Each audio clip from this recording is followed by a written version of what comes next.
Mami.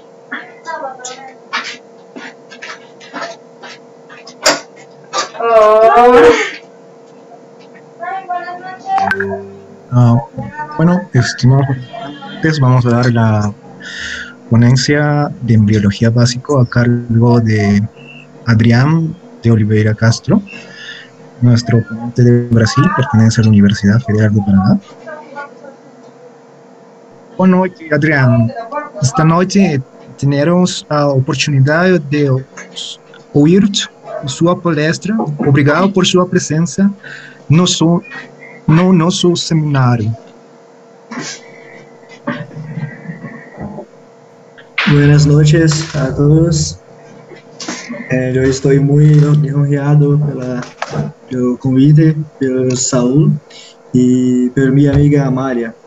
Amália irá nos ajudar nessa palestra em la tradução de los termos mais técnicos que eu não consegui traduzir para vocês.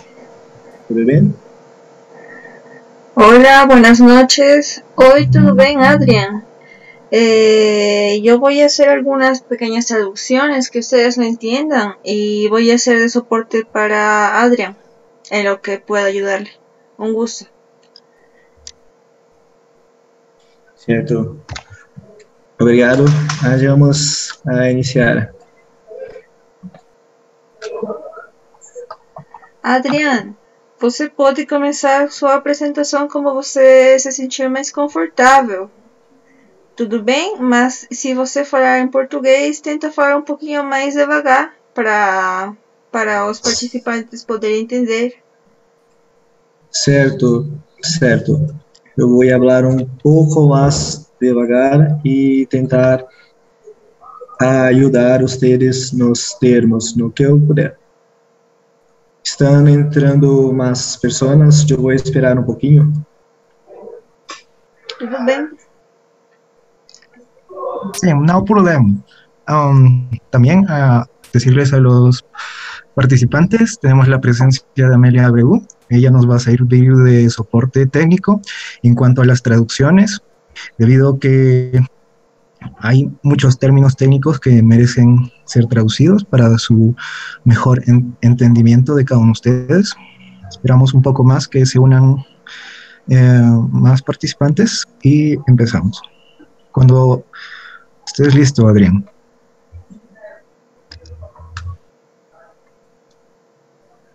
Listo. Mi nombre es Adrián de Oliveira Castro, soy residente de la ciudad de Curitiba, Paraná, Brasil. Y soy estudiante de la Universidad Federal del Paraná. Vamos a iniciar la palestra sobre los principios básicos de la embriología. La embriología, ela estuda a origem e o desenvolvimento humano desde o cigoto até o nascimento do ninho.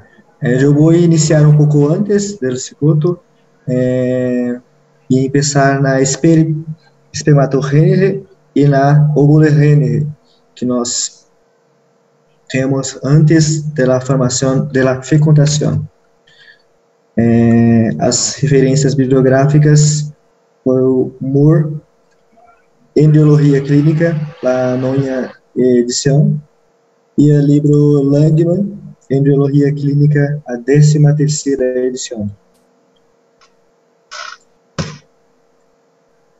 A importância da embriologia, ela nos permite conhecer as doenças que nos podem acarretar muitas pessoas em todo o mundo, em todo o Peru, em todo o Brasil, né? E essas doenças, elas podem surgir como anomalias, como genéticas e como doenças de má formação congênita. E é muito importante o médico identificar antes do nascimento os tipos de doenças para que haja um tratamento mais adequado assim que a criança, o ninho venha a nascer.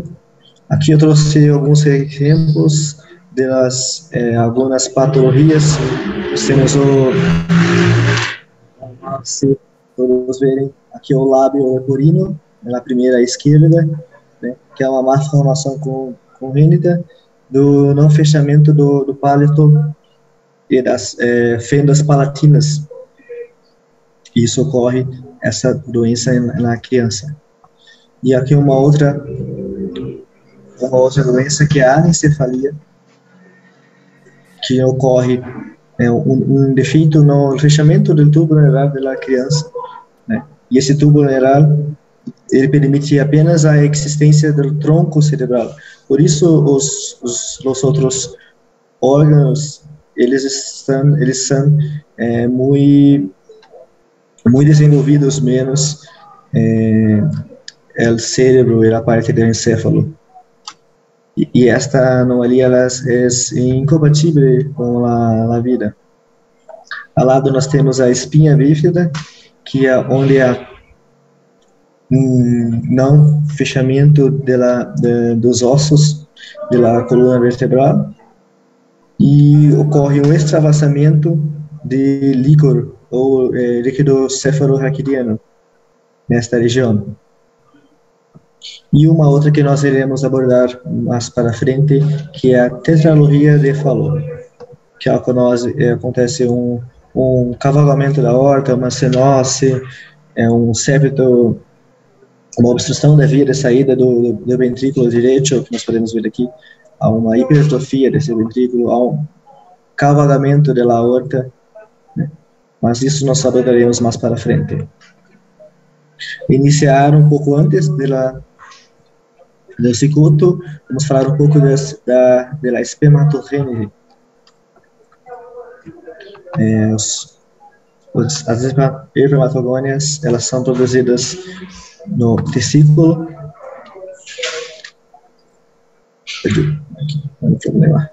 No testículo e com 46 cromossomos XY. E após o início ocorrendo uma mitose, essa mitose, as várias mitoses ocorrendo, aqui no espermatócito primário nós podemos perceber já a primeira divisão meiótica. Essa divisão meiótica já é a primeira necessária para a fecundação. Mas uma segunda divisão meiótica no espermatócito secundário,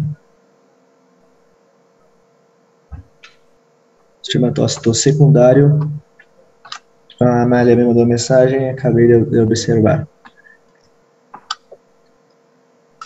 Ok, muito obrigado, Amália. Com 23 cromossomos também, já pronto para ser formado após o espermatócito secundário, é criado após a criação dessa cauda. Nós temos o espermatozoide pronto para a fecundação propriamente dito. Rapidamente passando apenas para lembrar, né, a ovorogênese ocorrendo no ovário, no ovócito primário, ocorrendo a produção também de células que nós podemos observar futuramente falaremos da corona radiata e da zona pelúcida. Mas aqui nós temos o ovócito primário, o folículo primário e também a produção dos primeiros corpos polares. O ovócito primário, percebemos aqui um crescimento muito grande do folículo, né? E isso promove um suporte muito grande para o ovócito, conseguir ter os seus suprimentos de nutrientes, né, tanto de açúcar, tanto de proteínas. Ocorre uma abertura que nós chamamos de antro, né, que é uma cavidade muito grande, e também o primeiro corpo polar aparece aqui e o segundo corpo polar. Nesta fase, nós estamos ainda na meiose 1, que nós precisamos, ainda não, a meiose no ovócito, ela ocorre de forma mais demorada, ela começa, né, no período embrionário, mas ela só vai terminar na puberdade, com o término da metáfase 2. Corona radiata, ela serve para produzir componentes químicos para atrair os espermatozoides. Já a zona pelúcida, ela serve de suporte, como dito, para os óvulos. Aqui nós temos já um ovócito fecundado, um espermatozoide conseguiu entrar. Vamos aqui para a fertilização. A fertilização, ela ocorre na tuba uterina, nessa região, aproximadamente. Só um pouquinho, desculpa cortar. Todos nós já conhecemos as etapas: mórula, blástula, gástula, neurula. Adriano, oi. Oi. Desculpa cortar sua fala. Você poderia falar um pouquinho mais devagar, por favor? Mais devagar. Sim. Sem problemas, sem problemas. Obrigado. Nós temos o óvulo preparado para a fecundação. Após ocorrer a fertilização, né, que ela vai ocorrer assim nessa região, aqui ocorre a fusão dos núcleos do óvulo e do espermatozoide, a primeira fusão para a formação do cigoto. Isso todos só conhecem, né? Mas o que nós podemos observar aqui, que nós podemos levar algumas patologias, que são a gravidez ectópica. A gravidez ectópica, ela ocorre em algumas regiões, como o processo de fixação do blastocisto. Ele se implanta na cavidade uterina e esse blastocisto, ele haverá o crescimento nesta região. Se ele não ocorrer nesta região, poderá ocorrer uma gravidez ectópica. Neste caso, nós temos uma gravidez ectópica cervical, que isso pode ocasionar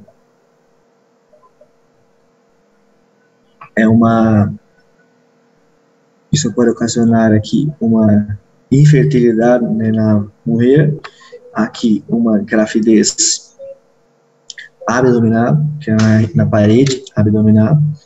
Isso também pode ocasionar complicações, como até mesmo a morte da mulher, e também uma gravidez ectópica no ovário e uma gravidez ectópica na tuba uterina. Este é o percurso do ovócito até se fixar nesta região.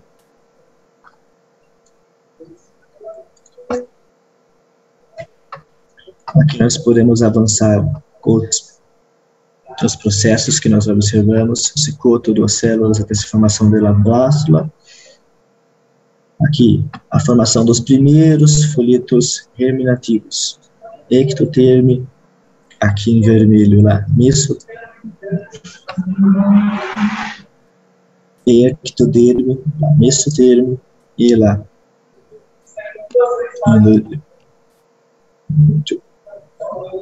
Aqui Muito obrigado. Eu vou falar um pouquinho mais devagar. Muitas graças. Então, nós temos aqui o início da exoderme, e lá ectoderme, e lá endoderme. Essa goteira neural, ela é formada por uma invaginação, correto? Essa invaginação da goteira neural, ela formará, futuramente, ela se fechará para formar o tubo neural. O tubo neural é formado, e esse é um importante processo, evento, né, do desenvolvimento embrionário. Adriano, vou traduzir um pouquinho, porque acho que eles não estão conseguindo entender bem a ideia. Certo. Entonces, lo que Adrián quería explicarles en esta parte es que en la primera etapa se forma la placa neural, la endodermis y la ectodermis. Luego se forma una invaginación que se llamaría como, que en portugués sería la goteira neural, que es como la invaginación en sí. Y luego esa se convierte en el tubo neural para, proseguir con la formación. Certo. Assim que for necessário, pode acionar lá a malha para ela traduzir os termos, sem problema nenhum. Agora nós temos aqui o tubo neural já propriamente dito, a formação do celoma, certo? E também da notocorda. A notocorda, ela dará origem, né? Ela será substituída pela coluna vertebral. E nós temos a endoderme e também o intestino primitivo, que ele será também substituído pelo nosso intestino. Olha só como é, né, numa outra visão, né, como ele é grande, e esse é um corte longitudinal. Avançando mais um pouquinho, uma coisa que eu queria passar para vocês, que nós vamos enfatizar um pouco mais sobre a cardiovascular e respiratório, né? E também vou falar um pouco do locomotor mais à frente. Os somitos dando origem ao sistema locomotor, os somitos, certo? Essa camada de mesoderma e esplâncnio, ela formará o mesênquima esplâncnio e futuramente dará origem às primeiras células do tecido cardíaco. Isso nós veremos mais para frente comigo.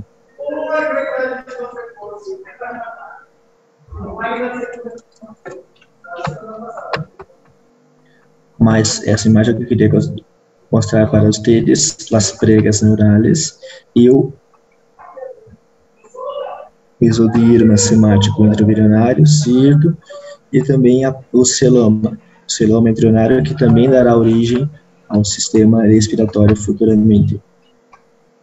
Olha aqui. Adrián, ¿podrías volver? ¿Se podría voltar eso? Entonces, lo que quería decir, Adrián, es que ¿cuál aparato que você está falando? O aparato respiratório, né? Sim. El aparato respiratorio. No momento... el aparato respiratorio se formará entre el celoma embrionario. Isso, certo.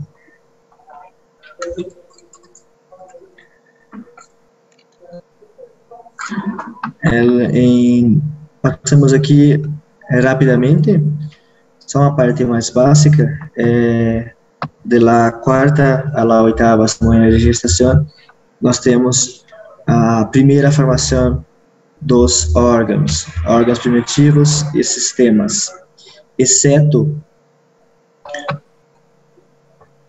o coração, porque o coração se inicia, né, as primeiras atividades do coração se inicia na terceira semana. Terceira semana começam as atividades do coração. E essa malha? Entonces, lo que Adrián quería decir es que todos los órganos y sistemas primitivos se generan entre la cuarta y octava semana, a excepción del sistema cardíaco. Certo. E o que era importante desse segundo mês, quarta, oitava semana de gestação, é a alta exposição de teratógenos, né, que são substâncias como álcool, cigarro, tabaco, trocas ilícitas e também alguns fármacos. Isso pode acarretar em malformações congênitas na criança, no niño. Entonces, los factores que pueden generar malformaciones congénitas son el cigarro, el alcohol, drogas, fármacos, etcétera. O sea, factores ambientales, ¿no? Isso. O desenvolvimento do embrião, né? O embrião ele faz vários dobramentos, ele se dobra em várias partes, e esses dobramentos eles são chamados de dobramento cefálico, que vai produzir a prega cefálica, o dobramento caudal, que irá produzir a prega caudal, e o dobramento lateral, que ele terá um início de formação do intestino médio. Entonces, los dobramentos que serían entendidos en portugués serían más o menos como las invaginaciones. Y la primera sería la formación de la primera prega, invaginación cefálica, la invaginación caudal y la formación del intestino medio. Graças. Agora vou falar pouco dos folhetos germinativos. E início lá ectoderma. A ectoderma, né, que era essa região ecto, fora, né, ectoderma, ela dará origem ao sistema nervoso central e sistema nervoso periférico. Ela dará origem à bainha dos nervos meninges, los gânglios espinhales, gânglios autônomos e os nervos cranianos. E la epiderme e os anexos de la epiderme. E também o esmalte dentário. Entonces el ectodermo, que es la parte más exterior de las capas, es en donde se formarán los sistemas nerviosos central y periférico, en donde saldrán los nervios meningios y también los ganglios espinales, autónomos y nervios craneanos, y también la epidermis y anexos, como el esmalte dentario también. La endoderma, ela promoverá o revestimento do trato respiratório, grifado em vermelho porque nós iremos tratar mais para frente. E também o trato gastrointestinal. La tireoide e las paratireoides, o fígado, pâncreas e o timo são derivados da endoderma. Entonces de la endodermis saldrá el revestimiento del tracto respiratorio, gastrointestinal, tiroides, paratiroides, hígado, páncreas y timo. Certo. E lá, mesoderma, ela terá muita importância também, pois nós iremos tratar de decoração mais para frente. O tecido conjuntivo e os ossos, músculo estriado esquelético e estriado liso, membrana pericárdica, membrana pleural e parietal, além do baço do córtex das adrenales.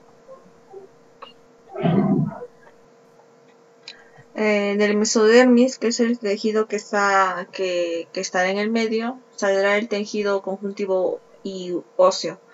También cardíaco y músculo estriado, y también la membrana pericardíaca, pleural y parietal, como también el vaso y el córtex de los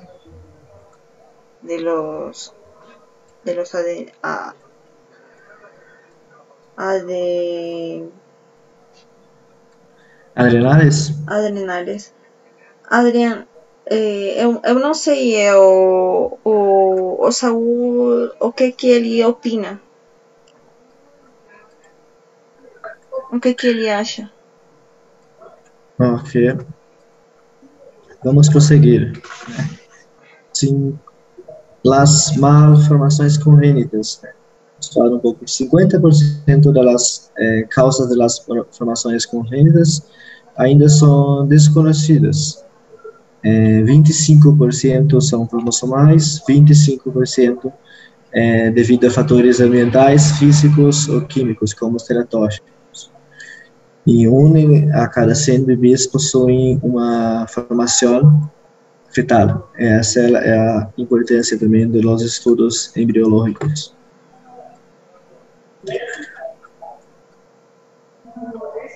A origem do sistema locomotor. A origem dos tecidos, né? Os tecidos, eles se originam da crista neural, posso passar pelo mesênquima, né?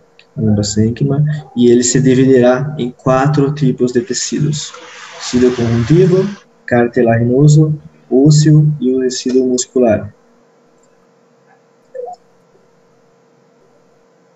A formação dos somitos, como nós falamos anteriormente, né, ela ocorre após o fechamento do tubo neural. E esses somitos eles se dividem em dermátomo, miótomo e esclerótomo.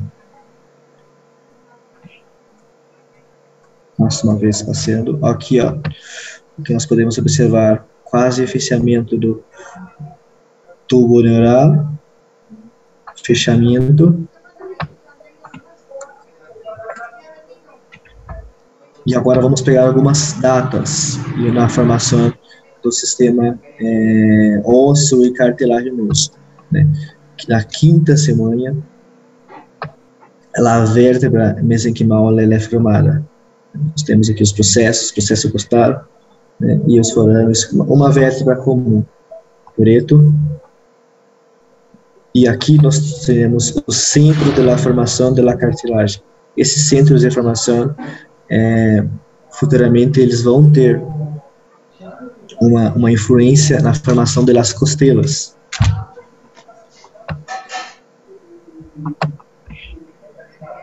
Lembrando que o total desenvolvimento dos ossos e das cartilagens, eles vão até a puberdade, até os 16, 18 anos, depende da pessoa, dos 14 a 18 anos.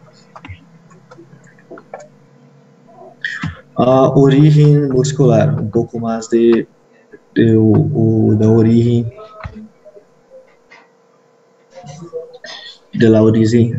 muscular.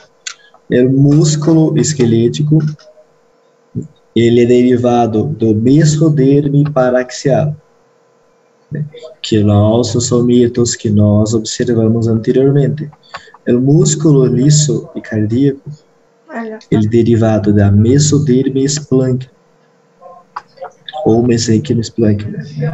E a musculatura dos vasos, ele pode derivar da mesoderme somática ou outros derivados. Ya voy a comenzar. Os membros também se originam de los somitos, né? E eles se iniciam após uma expressão muito grande de genes HOX. ROX, el né? HOX, E esses aqui nós podemos já observar o primeiro broto, que se observan en el né? primer brote. Inicialmente nós podemos prever aqui um momento aqui.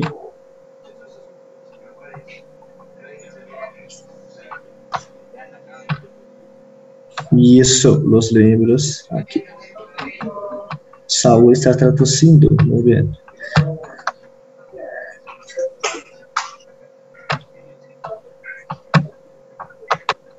Certo. Os brotos dos membros, eles se iniciam, né, a partir da quarta ou da quinta semana. Los brotes se comienzan a poner desde la cuarta semana. Certo? Na quinta semana já iniciam-se os processos dos centros de la congregação, né? Que é onde já começa a se formar os processos para se formar os ossos, as cartilagens, Los né? osos, los cartílagos. E também o início do aparecimento, do crescimento dos brotos para formar as mãos, os braços, né? Primeiramente os braços e as pernas. Y las piernas.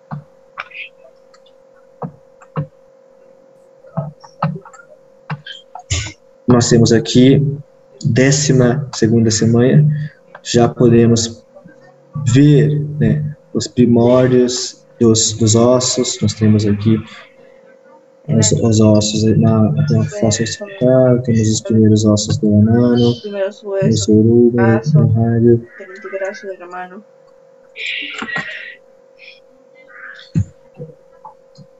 Lembrando, né, que o término da ossificação ecodral ela termina apenas na puberdade, e o tecido cartilaginoso sempre dando lugar ao tecido ósseo, aos poucos dando lugar ao tecido ósseo.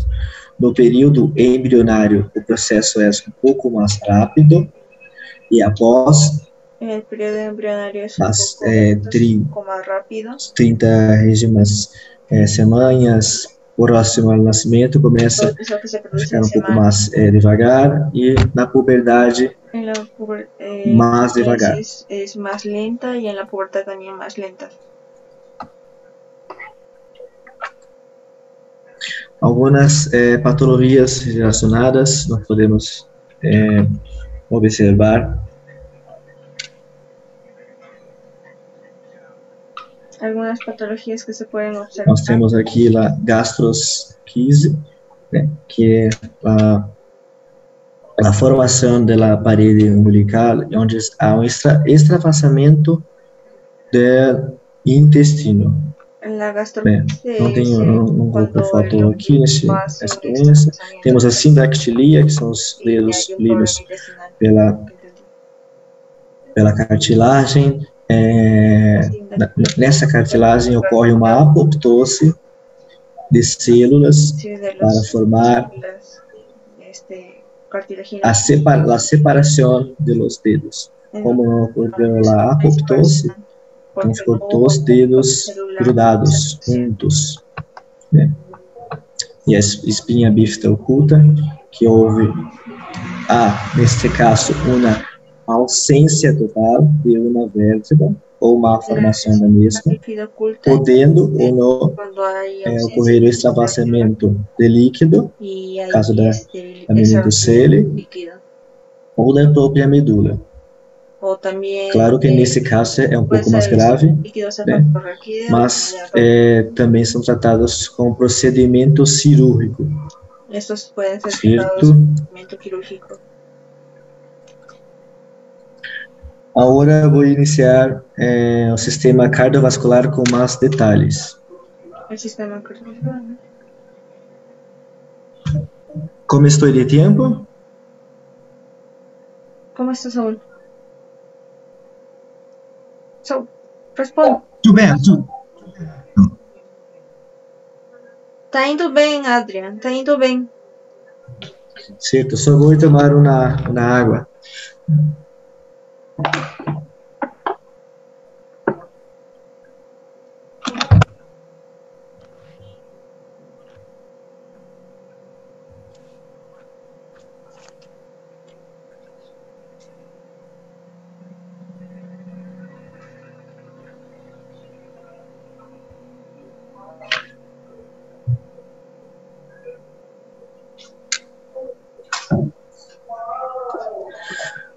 Voltando ao sistema cardiovascular, o sistema cardiovascular ocorrem muitas patologias, né, derivadas do coração, das arterias, da formação do coração e tudo mais.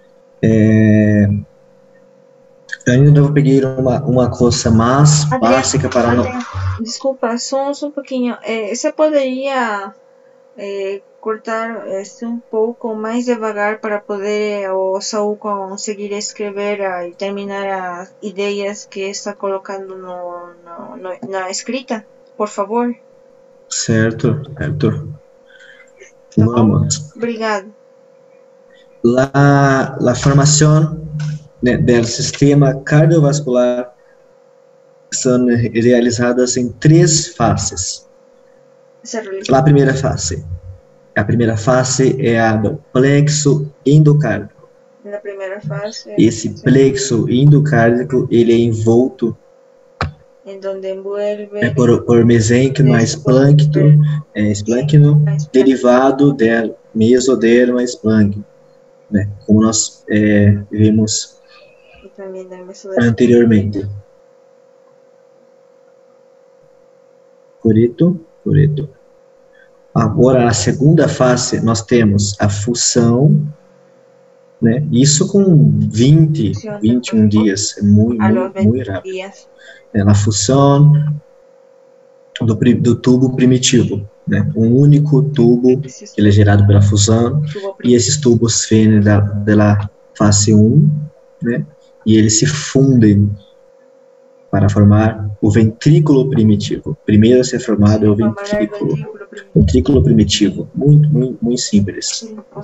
Após esse processo, né, nós temos a formação da alça bulboventricular, né, devido ao aumento do ventrículo, ele aumenta de tamanho,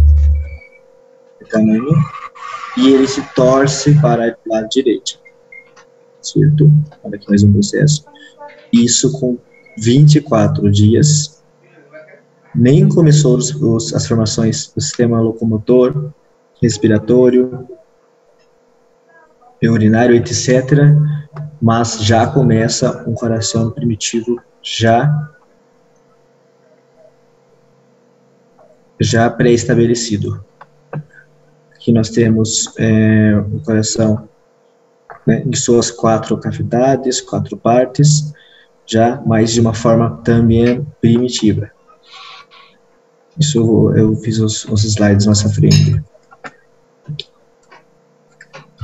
A primeira fase, vamos detalhar a primeira fase. As células do mesoderma e esplâncno, ela aumenta a quantidade, né, e ela forma pequenas ilhotas sanguíneas. Correto? Ou ilhotas hemangiorrênicas. E também nós podemos perceber os primeiros passos, as primeiras até que darão, né, futuramente serão as artérias, futuramente serão as veias. Correto?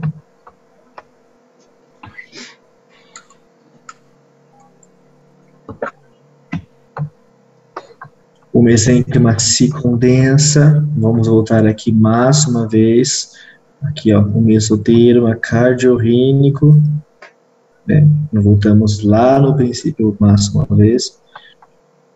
Olha aqui. Nós podemos observar também, né, o tecido, né, o primordial.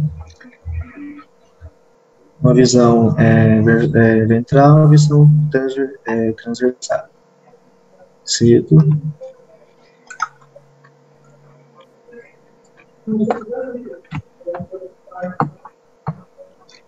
Aqui nós podemos perceber as artérias e veias que existem no embrião e o coração já pré-formado. E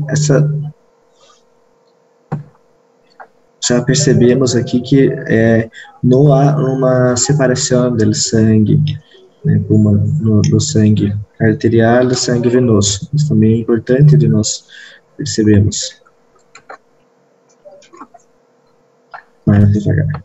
A segunda fase, que é a fase de tubo endocárdico, que é onde ocorre a fusão, né, a formação do tubo cardíaco primordial, o primeiro tubo cardíaco, certo? E também nós podemos já perceber a formação do bulbo primordial também, do bulbo cardíaco, também um pouco do seio venoso, algumas coisas assim, né? E esse ventrículo, como foi falado, ele é único, o primeiro ventrículo é único, e esses tubos se degeneram formando um só. Mas um pouco aqui de outras visões também, aqui crista neural, que é a informação, a isso, tubo neural, e também nós podemos já observar o coração primordial, tubo endocárdico antes da fusão. Antes da fusão, eles irão se fundirem para depois formar um tubo apenas. E a terceira fase, que ocorre de 23 a 28 dias, né? E já nós podemos terminar, e já podemos falar já da passagem sanguínea, né? Que ela já começa a ser percebida, um átrio primitivo e um ventrículo primitivo, certo? E também o septo primário. Esse septo primário, ele após a apoptose, e forma-se um ósseo, né? E chamado de ósseo primário. E ocorre a produção do septo secundário após a apoptose do septo primário, e terá a formação desse forame, que nós chamamos de forame oval. Estamos aqui.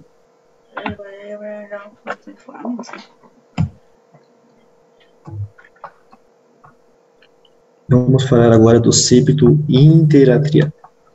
Interatrial, aqui nós vemos o forame oval, septo,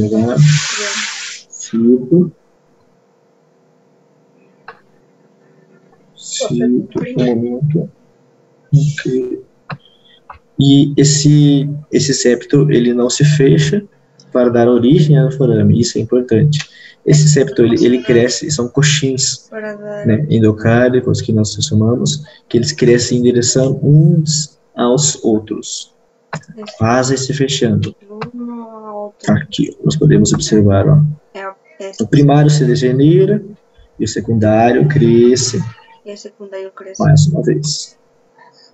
A abertura da válvula, passagem sanguínea.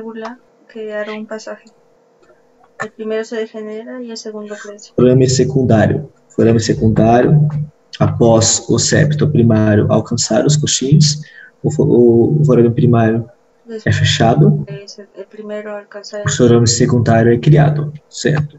Isso ocorre lá no final da sétima semana. Isso já é muito rápido. Nessa fase, muitos pacientes possuem malformações derivadas de alguma complicação nestas fases primordiais do coração. São a primeira, segunda e terceira fase. E também a malformação do ósseo segundo, ou ósseo secundário, ele é muito comum. Es muy común también la deformación del plexo septal. Septo segundo, se o septo primário se degenera e o septo secundário substitui. El primario se A septação interatrial. Vamos falar um pouquinho dessa septação, como se fosse uma infarinação. Isto é o crescimento do septo. Esse septo, ele é proliferar tecido conjuntivo, preveniente da mesoterma, que forma uma parte membranosa, mais grande, mais grossa do septo. Tudo bem? Temos aqui o ventrículo, né? Já uma possível separação do ventrículo esquerdo e do ventrículo direito. E esse septo interventricular primordial crescerá até chegar, e nós podemos ter fechamento, né? Mas isso é mais para frente. Mas percebem-se que já tem uma face do coração. Parece um coração. Né? O arco aórtico, tudo mais, o átrio.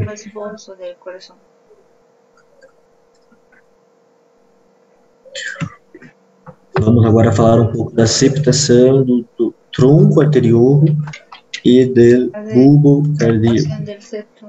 Né? Então, pegamos aqui a septação do tronco arterioso e do bulbo cardíaco, nesta região. São formadas duas cristas, né, que também são formações mesenquimais, e grande parte dessas células da crista neural. Uma se vai formar a crista bulbar, as cristas bulbares, e que formará o bulbo cardíaco. Correto? E já a crista truncal dá origem ao tronco arterioso.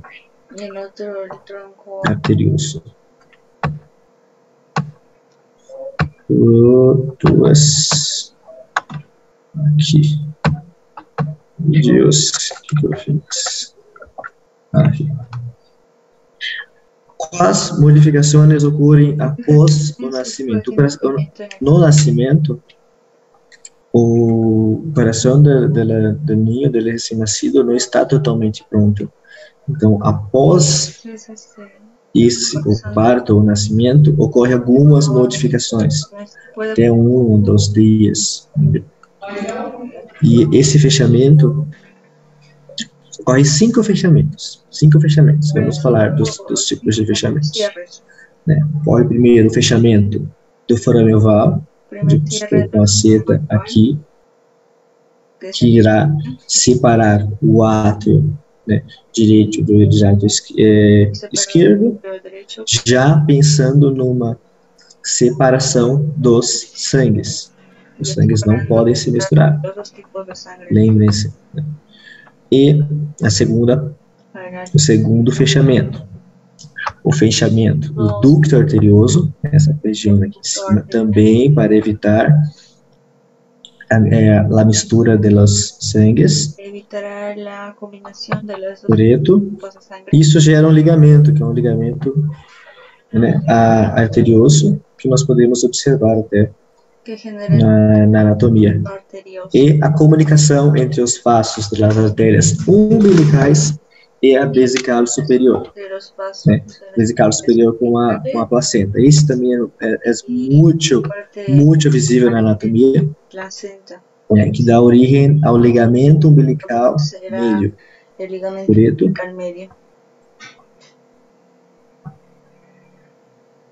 Sendo mais dois fechamentos derivados, né, da veia umbilical do fígado. Então, temos eles irá formar o ligamento redondo do fígado. Isso nós, na anatomia do fígado, nós conseguimos também observar esse ligamento redondo. E os fechamentos dos vasos do ducto venoso. O ducto venoso também ocorre os fechamentos. E gerando, né, ligamento venoso. 5 fechamentos após o nascimento da criança. Se cerrará después del crecimiento del glande. Agora eu tenho um caso clínico que eu vou ler rapidamente, né? Bem rapidinho. ¿Me escuchas? Saúl e Amália. Habla, habla. Oi. Sim. Eu vou simplificar esse caso para não ficar muito extenso. Por quê? Habla. Sin mi voz se repite. Ok. Oi. Sim, pode ser. Pode simplificar o caso. Paciente com exame físico, Vai dar um sinais vitais normais, um pouco irritado, gemente um pouquinho também, mas irregular. Né? Sem febre, hidratado, e tem uma pequena cianose central. Cianose. Então, allá, o paciente rosto um pouquinho irritado, aí, assolado. Isso. Aqui. Pulmonar, um tórax atípico, né, diferente, e o pneumo sem esforço respiratório, ou seja, ofegante, sem fazer um esforço, e também a expansibilidade preservada, uma coisa boa, freme tutora vocal uniformemente palpável, isso são coisas de exame clínico, né? São, claro, atimpânico, a percussão.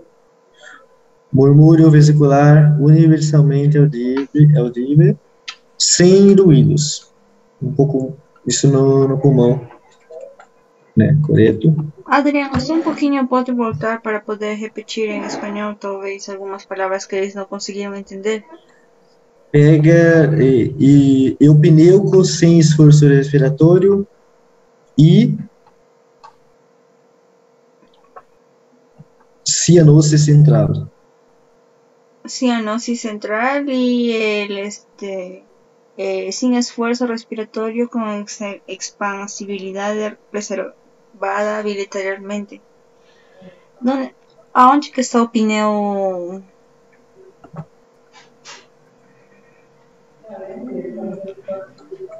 Aqui. Aonde? Eupneuco. Ah, é o pneu. É o pneico. Ele está com uma ofegante, sem realizar esforço. Cansado. Él se ahoga, en otras palabras. Hay un murmullo vesicular universalmente audible. O que se refere isso?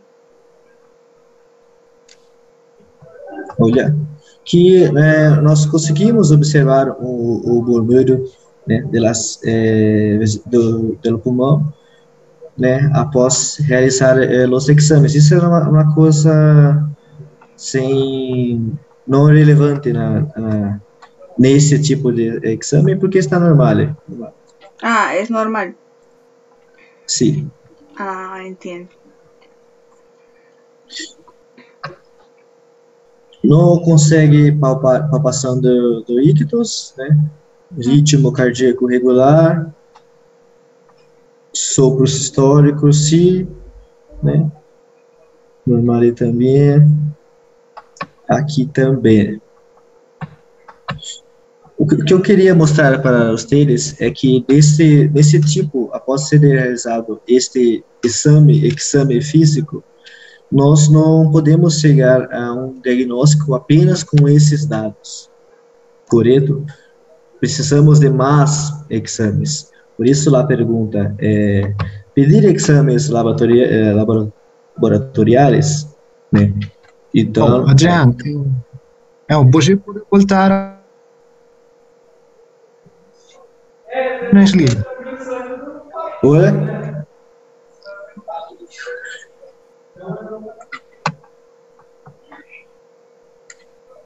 Acho que ele queria falar se você podia voltar a anterior diapositiva, a anterior slide.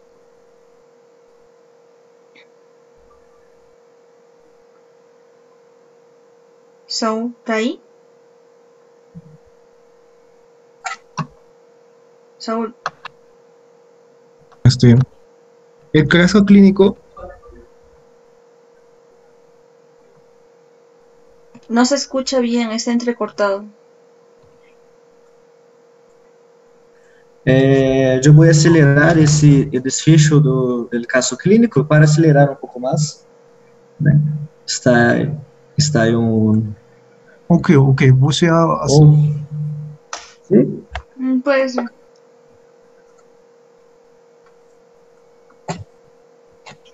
Aqui. Pode ser. Foi pedido exames laboratoriais, né? Os exames também não conseguiram observar um diagnóstico através desses exames, né? Foi realizado um ultrassom, foi pedido um ultrassom, geralmente é feito um ultrassom numa criança, e no caso foi realizado um eletrocardiograma. Como foi detectada uma cianose anteriormente, e também um paciente eupneuco que estava ofegante, muito ofegante, né? Foi possível observar através do ECG uma sobrecarga atrial direita e uma sobrecarga ventricular direita, né? Então a gente já sabe que o miocárdio desse paciente não possui um efeito que era a ser esperado.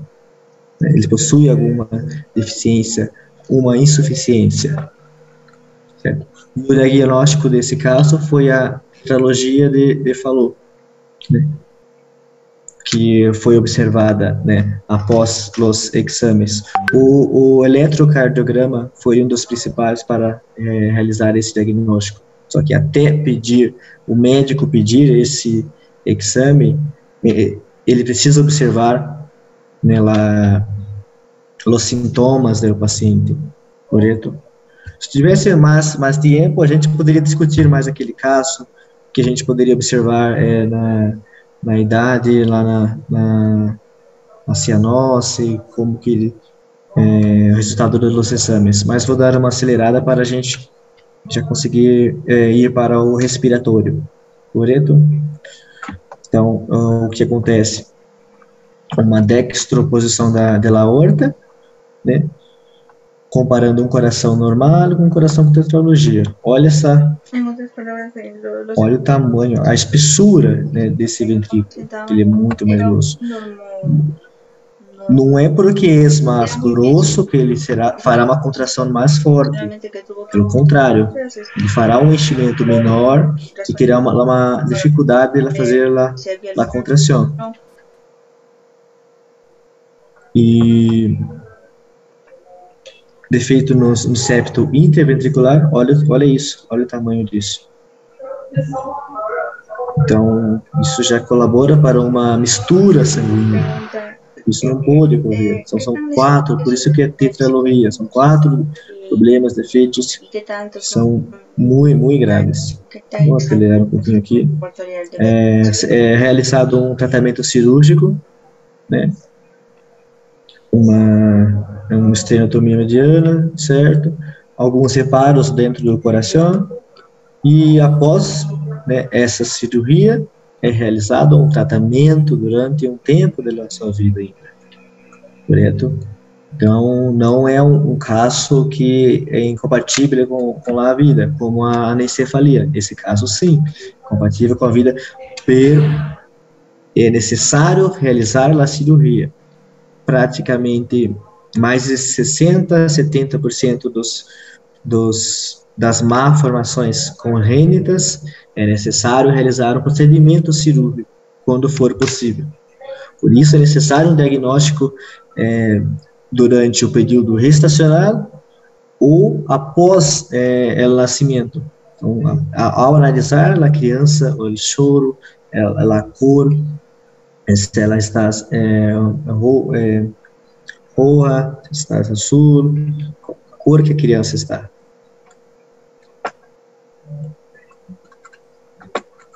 Aqui eu trouxe umas doenças, né, que é o coração ectópico, né, aquele coração para fora da cavidade torácica, e isso é incompatível com a vida? Não, precisa ser realizado uma cirurgia imediatamente, o mais rápido possível. Né? O coração ele pode estar um pouco mais para baixo, próximo ao abdômen. Ó, é um recém-nascido, aqui a gente consegue perceber. Recém-nascido pode ter um coração anterior à cavidade torácica, nesse caso, ou alguns casos não tão anterior à cavidade torácica, como neste. Como? O que faz? Coloca o coração lá dentro da cavidade, novo, se vão realizar algumas cirurgias para caber e abrigar o coração corretamente. Oi, Adriano. Desculpa te incomodar. Você poderia falar um pouquinho mais devagar de novo, por favor? Porque começou a correr um pouco, aí eles não estão conseguindo entender. Claro. Tá bom? Obrigada. Esta doença é um coração ectópico, fora da cavidade torácica. Neste caso, desse modo, é incompatível com a vida. Raríssimos casos de uma pessoa lá da Tailândia que consegue sobrevivência que a gente ainda conhece, né? Sempre tem uma coisa deste tipo, mas nos casos de ectopia cardíaca, é realizada uma cirurgia imediata. Muito rápida. Citos inversos. Vocês deverão conhecer esta patologia, que é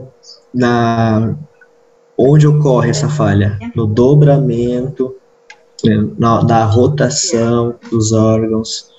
Ocorrem muitas rotações, né, dos pulmões, dos órgãos, a rotação pulmonar, e após isso, né, só para esclarecer para vocês, não deu para a gente ver nessa apresentação como que seria a criação, o desenvolvimento de todos os órgãos, mas a gente sabe que os pulmões, né, eles que vão dar origem não, mas eles que vão, a partir do desenvolvimento do pulmão, os órgãos de barro, eles serão influenciados em sua localização pelos pulmões e pelo coração. Então, se o coração ele está do lado direito, o pâncreas ficará abaixo do coração, ficará um pouco abaixo, o fígado ficará do outro lado, do lado esquerdo, então, os órgãos eles são espelhados, né? E não é tão é uma doença, é uma patologia, sim, mas eles têm poucas comorbidades, né? Acarreta poucos problemas no coração no futuro, mas é necessário tratamento.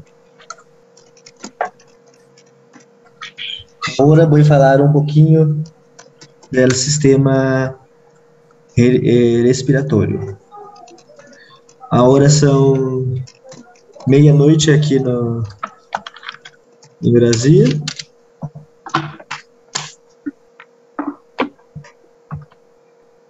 São 10 horas. Aí? Quase 10 horas. Faltam uns 2 minutos. Certo. Aqui está muito gelado, muito frio. Muito frio. É quase o inverno, então. Para nós, brasileiros, está um pouco frio. Uns 15 graus, 18 graus. Olha, aqui choveu hoje. Houve uma chuva de madrugada e de manhã também. Certo. Vamos Você acha? continuar. Tá bom. Continuar para vocês estão exaustos também, né? Porque muitas palestras, muitas.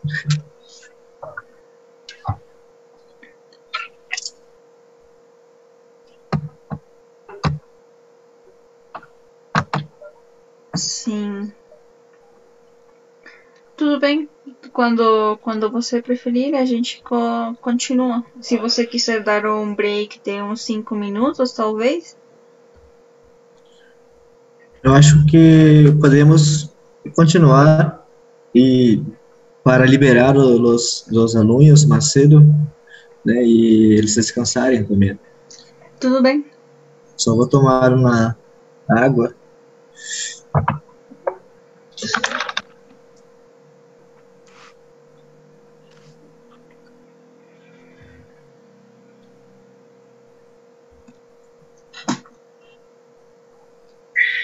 Ah,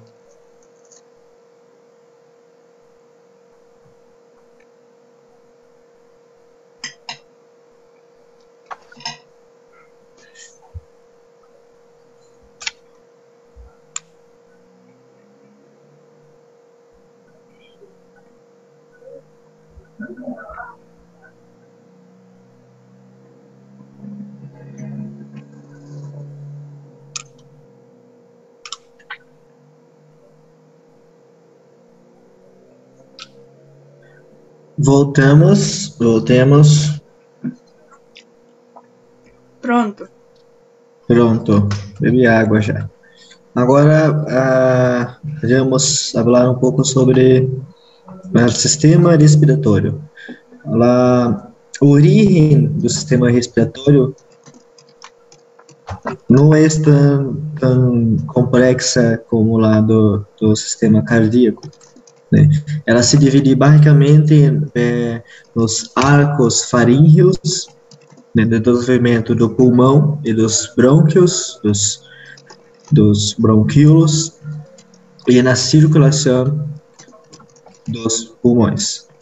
De início, essa imagem ficou com pouquíssima qualidade. O sistema pulmonar ele se inicia, assim como os outros órgãos, menos o coração, na quarta semana de gestação, né? Ela se desenvolve através do celoma intraembrionário, correto? Que isso nós vimos também um pouco anteriormente. Será formado lá a cavidade pericárdica, os canais pericardioperitoneais e a cavidade peritoneal do celoma intraembrionário. Deixa eu ver se dá para ver, mostrar alguma coisa aqui. Futura cavidade pleural. Certo.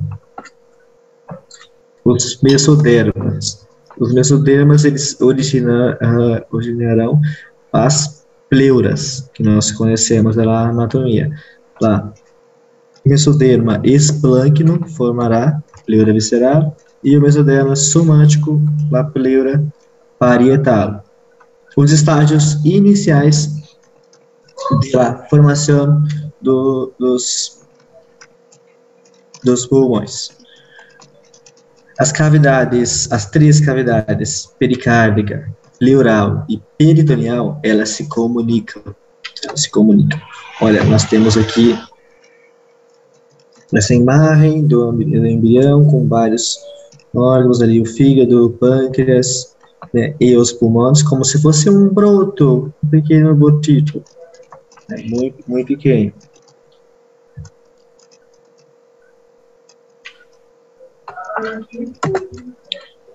Esses pequenos brotos, eles formam um divertículo, que a gente chama de divertículo laringotraqueal, que irá passar, que dará origem a um broto traqueal. Olha o tamanho. Isso com 26 dias, na quarta semana. Broto traqueal, que nós observamos ali anteriormente, esse broto aqui.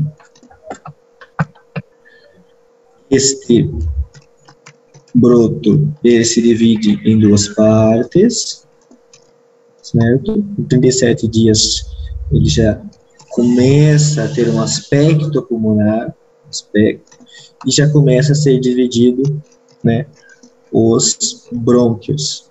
No nosso caso, né, são dos brônquios primordiais, né, no caso aqui, né. Lado esquerdo, 2 do lado esquerdo, 3 do lado direito. Então, essas estruturas que foram criadas, elas não possuem a capacidade de realizar trocas gasosas, né? Então, né, até mesmo a produção de surfactante pulmonar pelo surfactante pulmonar, mais devagar, né? Surfactante pulmonar pelo pneumócito tipo 2, ela é um pouco mais baixa, não terá início mais para frente. Esse surfactante ele serve para evitar um colabamento, né, dos pulmões. Aliás, só para acrescentar, ao nascer do bebê, né, da criança, o surfactante pulmonar ele colabora para que não haja um colabamento, né, dos pulmões. Isso evita a doença chamada atelectasia, correto? Na última fase, né, vamos pegar as fases aqui, fase saco terminal, né, a última fase que existe é do período alveolar, que esse período alveolar, ele ocorre a septação, a divisão do saco alveolar. Nós podemos observar aqui, correto, com aspecto pulmonar já, né, que nós já conseguimos perceber. Os alvéolos, eles sofrem a sua maturação apenas após o nascimento. Ou seja, o desenvolvimento do pulmão é um pouco mais simples do que do circulação cardíaca, do coração. Vamos voltar aqui. Voltar o coreto. Certo. Aqui eu trouxe algumas patologias relacionadas, né, nós podemos observar enfisema lobar congênito. O que é esse enfisema lobar congênito? Que eu trouxe essa foto aqui. É uma deficiência do desenvolvimento das cartilagens brônquicas. Então a gente volta aqui na produção do desenvolvimento das cartilagens, né? A gente tem uma deficiência e isso ocasiona essa doença, né, que é enfisema lobar congênito. Ok.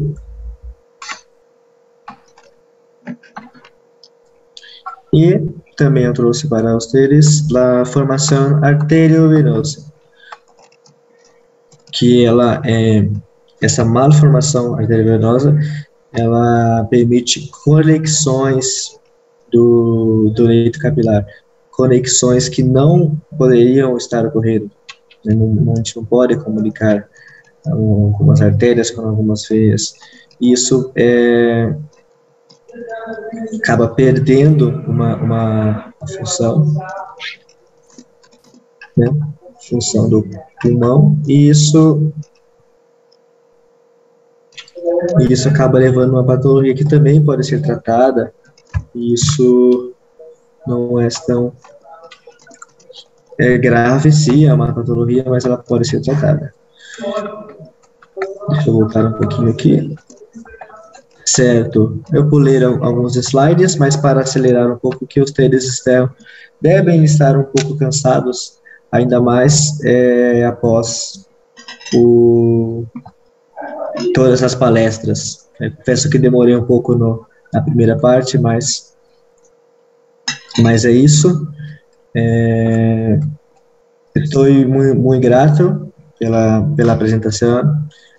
Gostei muito de vocês. E Saúl, ¿dónde estás? Ya terminé su presentación. só para terminar, finalizar,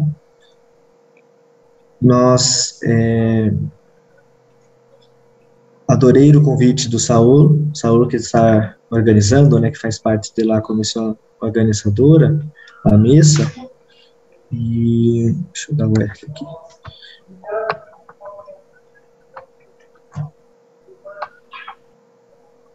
Certo, pai, de compartilhar. O Saúl que está organizando, então agradeço muito a todos vocês, todos vocês. Queria ressaltar aqui que todos, uma aula que eu tive com meu professor, né, que todos, eu admiro muito vocês por estar procurando conhecimento, né, nessa fase que nós estamos, né, tanto da pandemia, que está vamos passar por 2 anos ali de pandemia e vocês buscando conhecimento. Isso é muito gratificante para mim, para todos, e os professores também, que se dispuseram a fazer aulas, palestras, para vocês aprenderem e serem melhores médicos. Todos perguntam como será o aprendizado médico nesta pandemia. Todos perguntam. E vejo que vocês vão ser ótimos, já são, né, ótimos médicos. Vocês já são médicos, vocês já podem ser considerados, né, vocês já podem ajudar as pessoas, né, com o conhecimento que vocês têm. Agradeço muito, eu queria muito estar presente aí na cidade de vocês, conhecer, passear. Vocês também, quando vier no Brasil, estão sempre bem-vindos também. E muitas graças pela oportunidade. Só uma adendo, eu mandei alguns vídeos que o Saúl vai passar para vocês, alguns artigos da Nature, né? Tem alguns outros estudos novos da USP sobre embriologia, principalmente na parte genética e cardiovascular. O Saúl vai mandar para vocês amanhã, acho que até sábado. Amanhã é viernes. E gostaria de ter também outros momentos para falar mais com vocês, falar mais sobre o sistema locomotor, sobre o sistema nervoso central, que eu falei pouquíssimo do sistema nervoso central, sistema urinário, reprodutivo, né? E tem tantas coisas para falar, tantas doenças, comorbidades para falar da área da embriologia, que eu tive que separar, tirar coisas, né? Saúl pedindo para ficar uma coisa não tão extensa, né? E coubesse em 2 horas, né? E isso começamos um pouco mais cedo, e até poderia ter mais tarde, mas vocês já estão exaustos. E é isso, muito obrigado. Graças. Obrigado com você, Adriano. Isto é uma nova experiência para mim, para meus companheiros também. Well, muito obrigado, Adriano. If you, momentinho. Oi? Amalia, las preguntas, tal vez si tuvieran alguien. ¿Alguien tiene alguna pregunta, alguna duda que gustarían preguntarle al profesor, al doctor, para poder traducir aquí y que nos pueda explicar más sobre sus conocimientos, ¿no?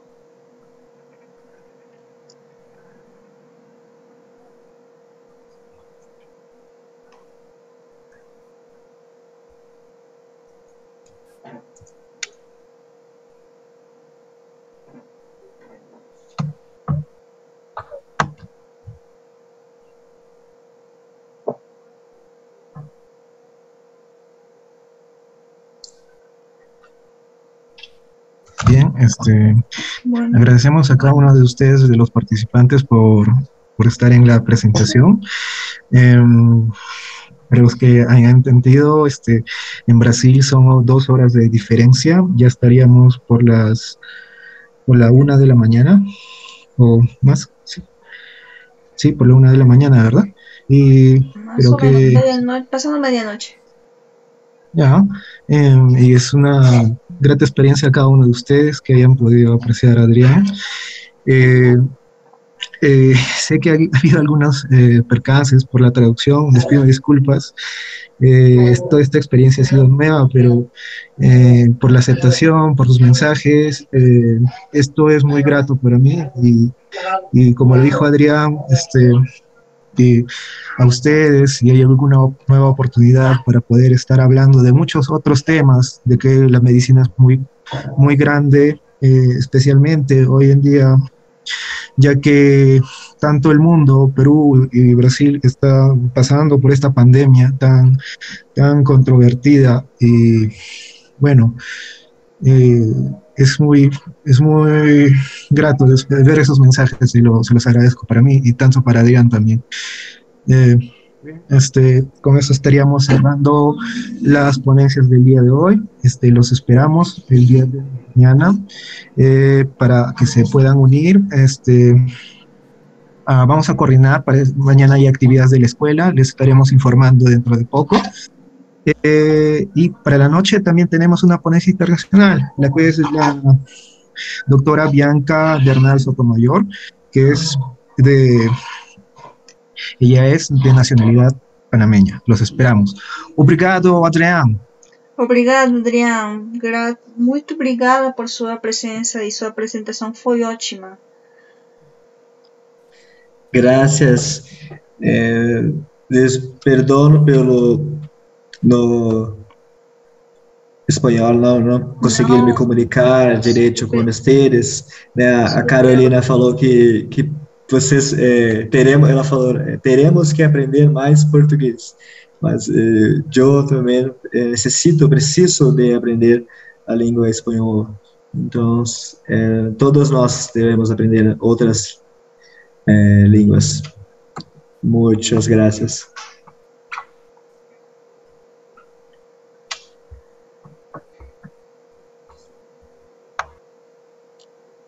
Tudo bem, então. Desculpa, Adriano, se em algum momento eu não consegui traduzir tudo o que você falava. Realmente foi muito conhecimento nessa noite. Então, acho que podemos dar por terminada a sessão de hoje, né? Saúl. Sí, eso sería chido. Buenas noches, Adrián. Boa noite.